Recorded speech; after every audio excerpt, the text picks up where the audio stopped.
حضرت عمر فاروق اللہ اکبر، حضرت عمر جیسا بندہ 24 لاکھ مربع میل کا حکمران، اور شاہ روم کو خط لکھ کے کہتا ہے میں منت نہیں کرتا، میں حکم دیتا ہوں۔ اتنا تگڑا بندہ جنگ قادسیہ کے لیے حضرت سعد بن ابی وقاص کو بھیجا، فتوح الشام پڑھ کے دیکھیں۔ حضرت عمر بڑے پریشان ہیں، اتنے دن ہو گئے کوئی رپورٹ ہی نہیں آئی۔ اب تو موبائل ہے نا، ایک ایک منٹ کی رپورٹ لیں آپ، بلکہ آپ ایک ایک منٹ کی فوٹو لیں، آپ رپورٹ تو دور رہ گئی۔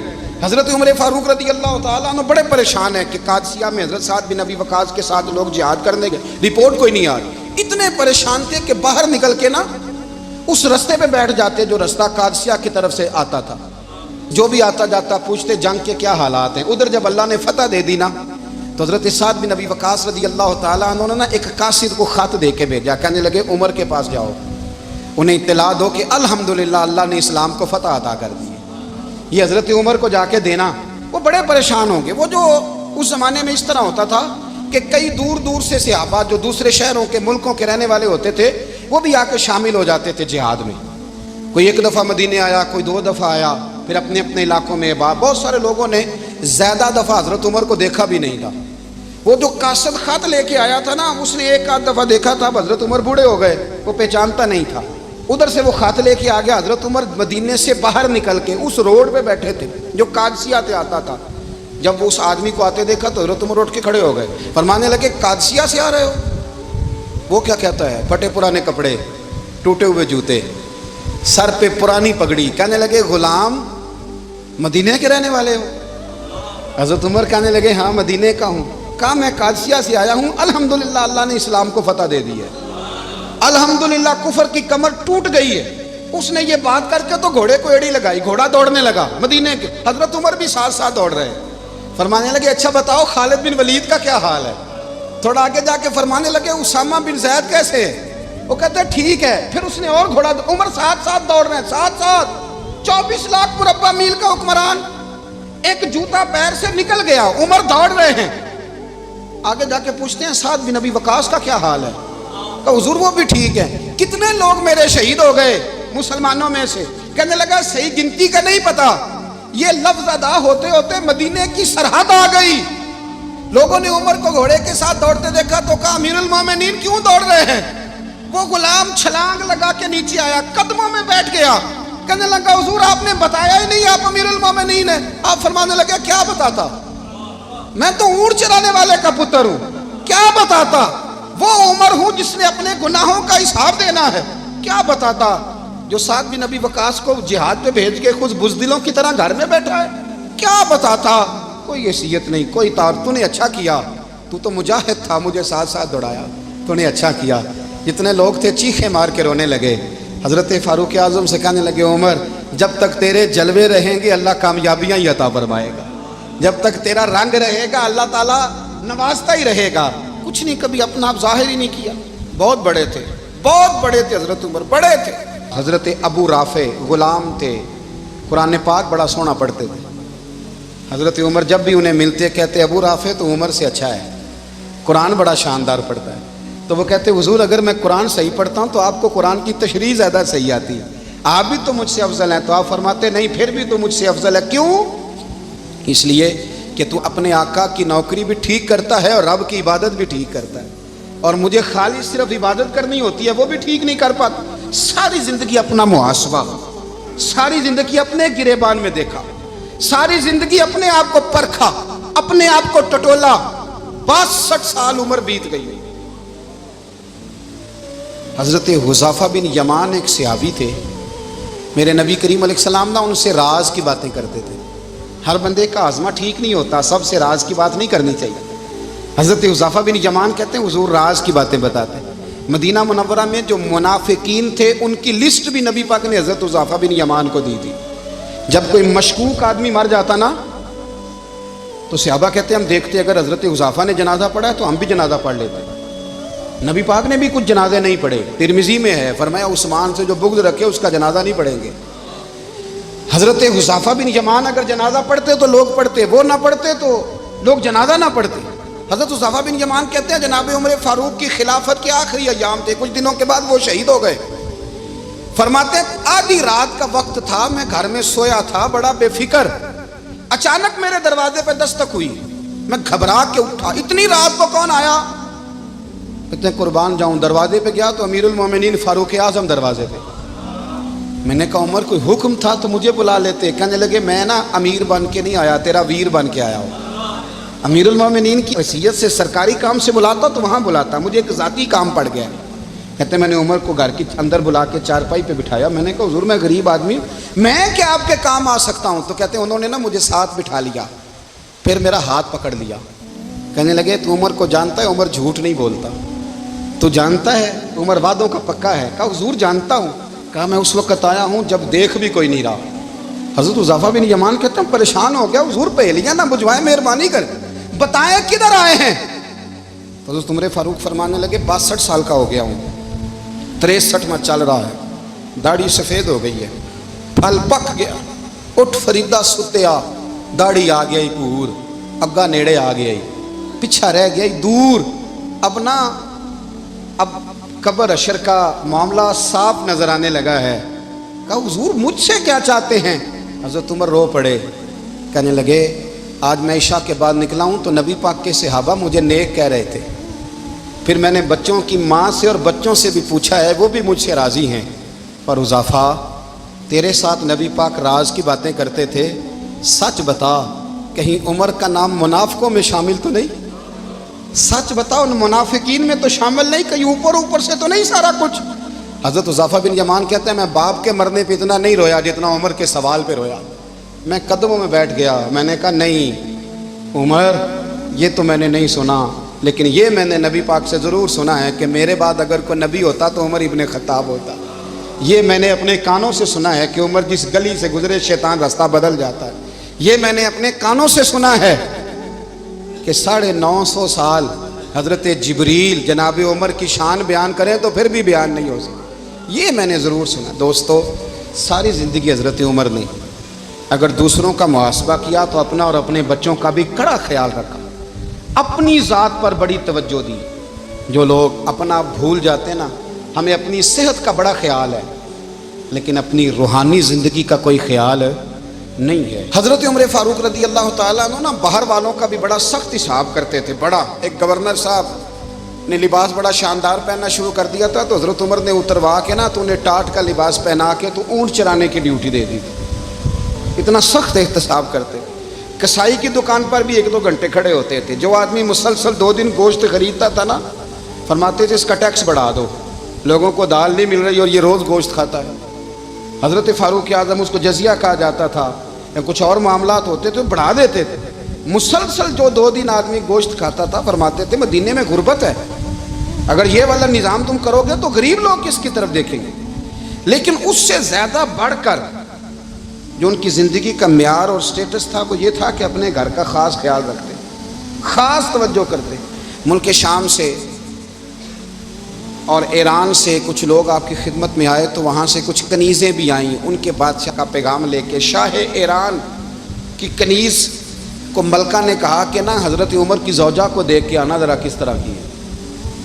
ہمارے ملک میں کیا کہتے ہیں خاتون اول، باقی سارے دووں میں خاتون اول، ذرا خاتون اول کو دیکھ کے آنا۔ تو وہ جب آئی نا گھر میں ملنے تو کہا کہ مجھے میری ملکہ نے کہا تھا کہ عمر کی زوجہ سے اہلیہ سے ملاقات کر کے آنا۔ تو حضرت عمر کی اہلیہ نے نا ایک جوڑا کپڑوں کا دے دیا ملکہ کے لیے اور ایک خوشبو کی شیشی دے دی۔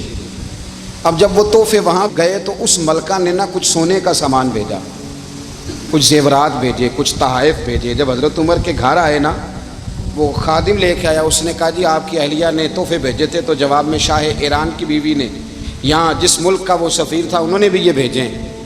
تو حضرت عمر فاروق نا وہ تحفے لے کے گھر گئے تو جا کے کہنے لگے اپنی اہلیہ سے یہ تو کب سے تحفے تحائف بھیجنے لگ گئی ہے، یہ کب سے نظام شروع ہو گیا؟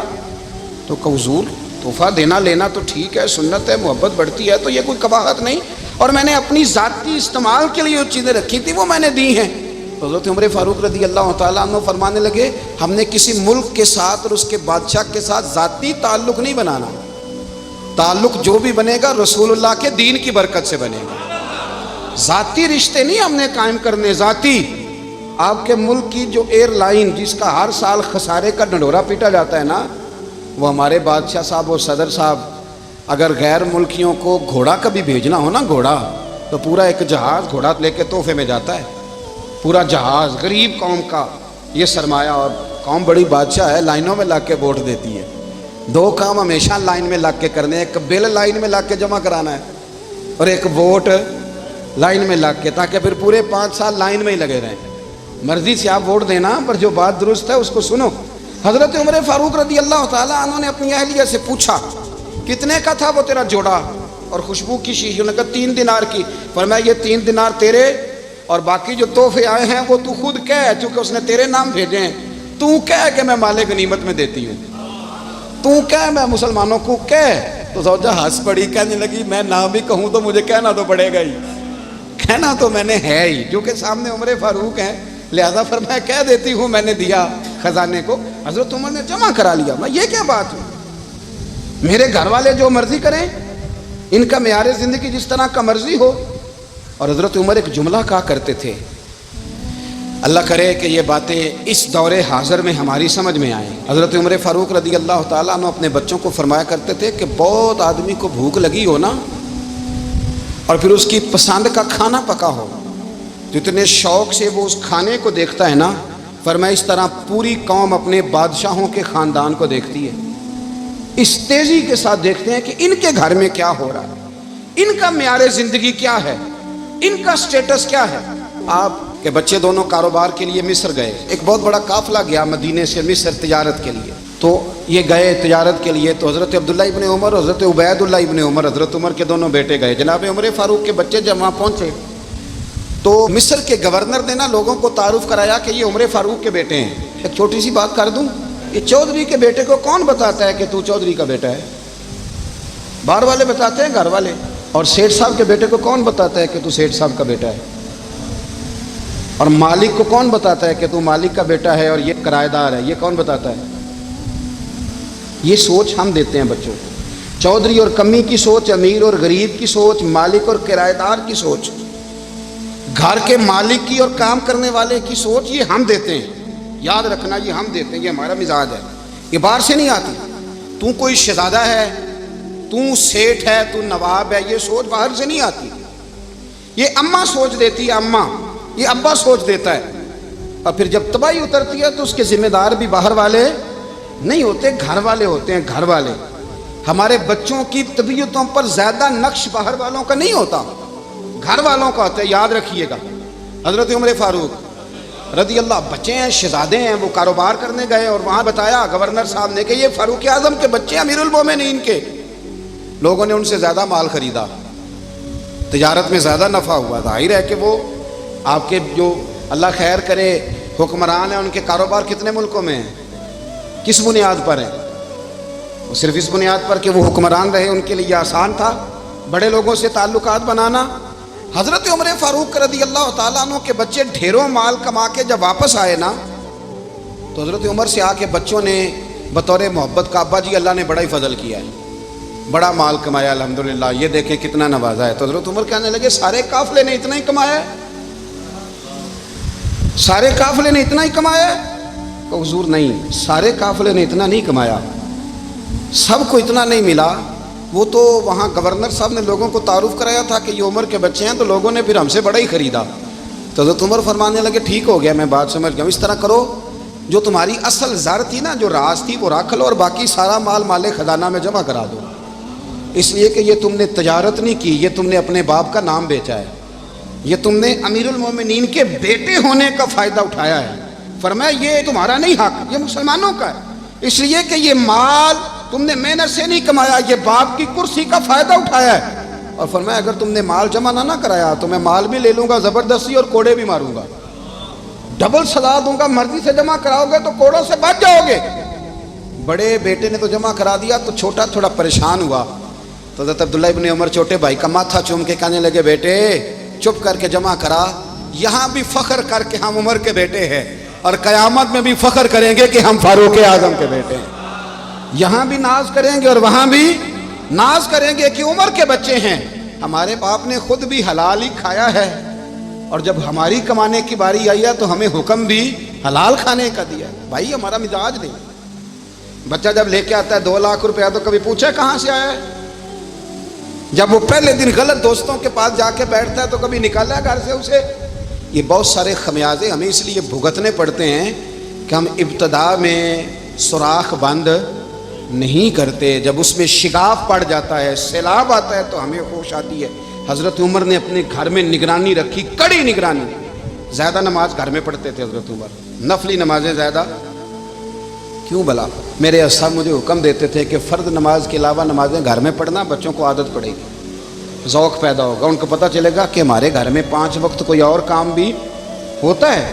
بھائی یاد رکھیں کہ آپ نے اگر سجدہ کرنا ہے تو بچہ لیٹ جائے گا، اسے پتہ کوئی نہیں سجدہ کیا ہے، لیکن جب گھر میں کبھی قرآن ابا جی کھول لیں نا، میں اکثر کہتا ہوں جب ابا جی کا موڈ بن جائے نا لیکچر دینے کا، وہ گھر میں شروع ہو جاتے ہیں، کہتے ہیں آپ لوگ نماز نہیں پڑھتے اس لیے میرے کاروبار میں برکت کوئی نہیں، تم سویرے قرآن پاک نہیں کھولتے تو میں تباہ ہو گیا ہوں۔ تو میاں آپ نے کب گھر میں قرآن پاک کھولا تھا؟ آپ نے کب نماز پڑھی؟ آپ نے کب گھر کے اندر اللہ رسول کا ذکر کیا تھا؟ آپ نے کب حدیث چھیڑی؟ آپ نے بھی تو گھر کے اندر جب بھی آپ آئے ہیں تو آپ نے وہی کچھ کیا جو دنیا دار کرتے ہیں۔